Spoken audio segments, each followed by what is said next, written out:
मोठा प्रकल्प आणि सहकार क्षेत्र ज्यामध्ये फार तरुण सध्याच्या काळात दिसत नाही असं असताना तुम्ही त्याच्यामध्ये उतरलात आणि काम केलं. देशामधला पहिला सहकार तत्वावरचा सीएनजीचा प्रकल्प. इतका मोठा प्रकल्प उभारला, पण आता पुढे नेमकं त्याचं काय होणार, त्याचा कसा उपयोग होणार? नाही, स्वाभाविकदृष्ट्या आमचा संजीवनीचा जर प्रवास बघितला तर 90च्या दशकात सर्वाधिक बाय प्रोडक्ट असलेली साखर कारखाना म्हणून स्वर्गीय शंकररावजी कोल्हे साहेबांच्या नेतृत्वामध्ये संबंध भारतामध्ये पुरस्कार मिळालेला आहे. आणि त्यावेळेस acetic acid, ethyl acetate, acetic anhydride, ibuprofen, trimethoprim, sulfamethoxazole हे नावं घ्यायला सुद्धा अवघड जात आहे मला आता. असे प्रोडक्ट्स आम्ही बनवत होतो आणि ते एक्सपोर्ट होत होते.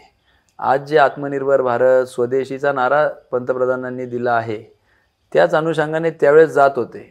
परंतु धोरण सरकारने घेतलं त्यावेळेसच्या आणि चायनामधून इम्पोर्ट चालू झालं आणि त्याच्यामुळे हे सगळे प्लांट आमचे बंद झाले. परंतु आम्ही कोणालाही त्यावेळेस काढलं नाही, नोकरीवरून ठेवले. आणि अलीकडच्या काळात जेव्हा आत्मनिर्भरचा नारा दिला गेला तेव्हा परत आम्ही हे सगळे प्लांट्स नव्याने सुरू करण्याचं ठरवलं. आदरणीय विपिनदादांनी पुढाकार घेतला.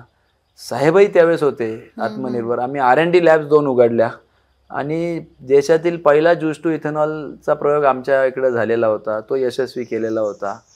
त्याच्यानंतर आम्ही इंडिजिनियसली पॅरासिटामॉल बनवलं. API पॅरासिटामॉलचं जे एक घटक आहे PAP, ते चायनावरून येत होतं. 250 रुपयाचं आपलं API 1300 पर्यंत गेलं. म्हणजे जे 100 कोटी लोकांना टीका दिला गेला आणि त्याच्यानंतर ज्या 2 पॅरासिटामॉल दिल्या गेल्या त्याच्यामधलं घटकसुद्धा इम्पोर्ट होत होतं. मग आम्ही इंडिजिनियसली आमच्या लेवलला ते बनवलं. प्रोजेक्ट कॉस्ट खूप असल्यामुळे आम्ही तो होल्ड ठेवलेला आहे. मग अजून काय नव्याने करू शकतो, तर मग आम्ही CBGकडे वळलो.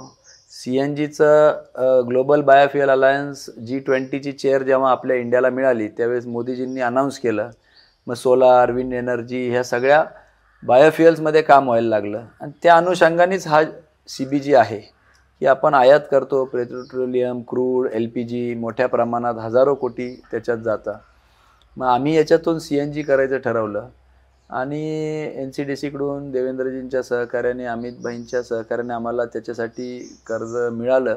आम्ही तो प्रकल्प उभा केला आणि मोठ्या प्रमाणात त्या प्रकल्पाचं परकीय चलन वाचवण्यामध्ये तर मदत होणारच आहे, परंतु शेतकऱ्यांचं उत्पन्न अधिकचा भाव देण्यासाठी देखील त्याची मदत होणार आहे. आणि तो एक दिशादर्शक ठरल्यामुळं अमित भाईंनी तोंड भरून कौतुक केलं.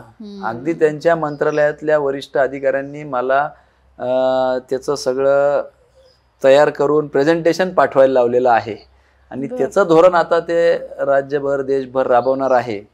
कुठंतरी आपल्याला युवक म्हणून ते करता आलं याचाही मला आनंद आहेच. आणि सहकाराला दिशा देण्याचं काम जे पूर्वी संजीवनी करत होतं ते पुन्हा माझ्या हातून घडतंय याचाही मला आनंद आहे. आणि त्याच्याने निश्चितपणाने मोठा सहकारात अडचणीत असलेले कारखाने बाहेर निघण्यासाठी मदत होणार आहे.